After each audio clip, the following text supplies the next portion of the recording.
तो हमने फैसला किया है कि गिलगित बल्तिस्तान को प्रोविंशियल स्टेटस देना, जो इनकी डिमांड थी बड़ी देर की।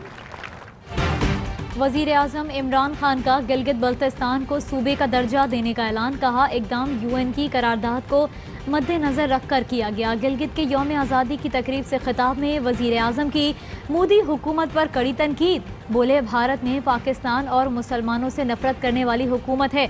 हिंदुत्व का नारा लेकर जो जुल्म कश्मीरियों पर हुआ ऐसा पहले नहीं हुआ। मोदी की हुकूमत हर किस्म के इंतशार, फिरका वाराना फसादात को हवा दे रही है। खुद को जमहूरी और सियासतदान कहने वालों ने फौज और अदलिया को बदनाम करने का मंसूबा बना रखा है। ऑपोजिशन मोदी की जबान बोल रही है। आज हम पाकिस्तान के मीर जाफर, मीर सादिक और मीर अयाज सादिक को देख रहे हैं। अगर आर्मी चीफ और ISI चीफ के खिलाफ डाकू बोल रहे हैं तो इसका मतलब है मेरा इंतखाब दुरुस्त था। वजीर आजम कहते हैं ऑपोजिशन ने ब्लैकमेलिंग की कोशिश की। ये चाहते हैं दबाव में आकर NRO दे दूं, ऐसा मुमकिन नहीं। कानून की बालादस्ती कायम करने के लिए रियासती इदारों को खुद देखूंगा। आइंदा चंद रोज में देखेंगे किसकी टांगें कांपती हैं और किसके माथे पर पसीना आता है।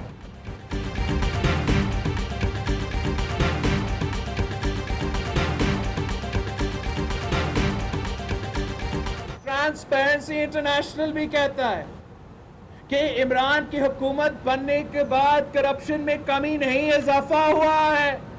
सारी रिकॉर्ड्स तोड़ चुके हैं और अब भी कहता है कि NRO नहीं दूंगा। करप्शन के रिकॉर्ड तोड़ दिए और कहते हैं NRO नहीं दूंगा। आपने चीनी, आटा चोरों और सिलाई मशीन से इमारतें खड़ी करने वालों को NRO दिया। बिलावल भुट्टो का वजीर आजम को जवाब। कहा गिलगित के अवाम को सेलेक्टेड की तबाही से बचाना है। इन्हें अचानक याद आ गया कि गिलगित बल्तिस्तान को सूबा बनाना है। वजीर आजम से पूछा जाए सूबा बनाना आपका वादा है तो मंशूर में क्यों नहीं? जैसे पहले वादे झूठे थे, आज का वादा भी झूठा है।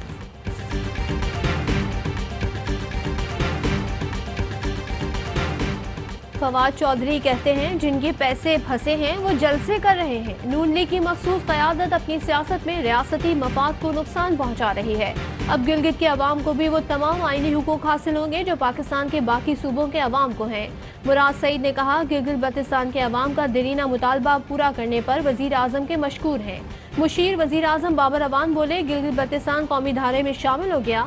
अब GB के MNA और सेनेटर पार्लियामेंट पहुंचेंगे।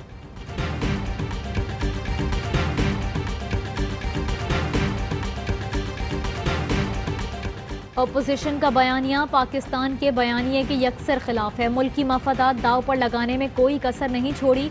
अपोजिशन को मनफी सियासत से तौबा कर लेनी चाहिए। उस्मान बुज़दार कहते हैं अपोजिशन को पाकिस्तान मुखालिफ बयानिए का हिसाब देना पड़ेगा। वजीर आजम इमरान खान धमकियां न दें, इदारों के पीछे छुपना बंद करें। बोरिया बिस्तर बांध लें, टिकट कटवा लें। अवाम जल्द घर भेजने वाले हैं। मरियम औरंगजेब की नून लीग के इजलास के बाद मीडिया से गुफ्तगू। राना सनाउल्लाह कहते हैं हुकूमत ऑपोजिशन इदारों के दरमियान तसादुम चाहती है। अगर तसादुम हुआ तो मुल्क के अंदर इनाकी फैलेगी। किसी इदारे और शख्सियत से नवाज शरीफ को मसला नहीं, आओ बैठे मसाइल पर तवज्जो दें। अयाज सादिक कहते हैं मेरी बात को हुकूमत अफवाज पर डाल रही है जो मुनासिब नहीं।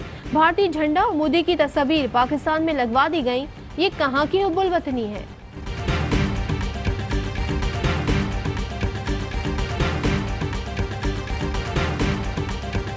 अयाज सादिक साहब ने जैसे ही ये कहा तो फौरन उनको लंदन से भी फोन आया।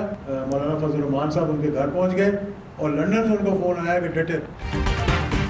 अयाज सादिक को बयान देने के लिए कहा गया। लंदन से फोन आया कि डटे रहो। बाहर बैठकर मुल्क के खिलाफ बात करना आसान है। नवाज शरीफ दिलेर हैं तो मुल्क वापस आए।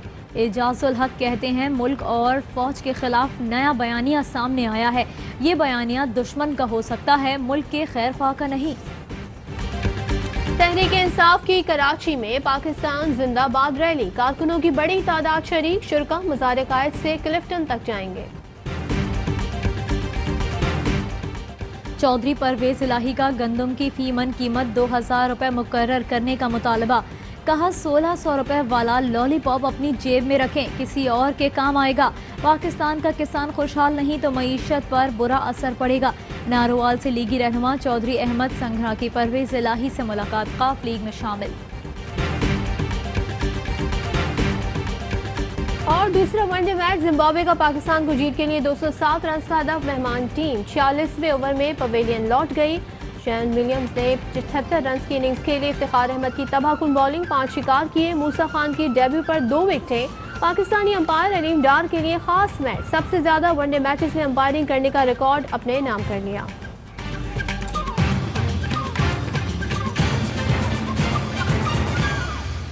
हेडलाइंस आपने जानी।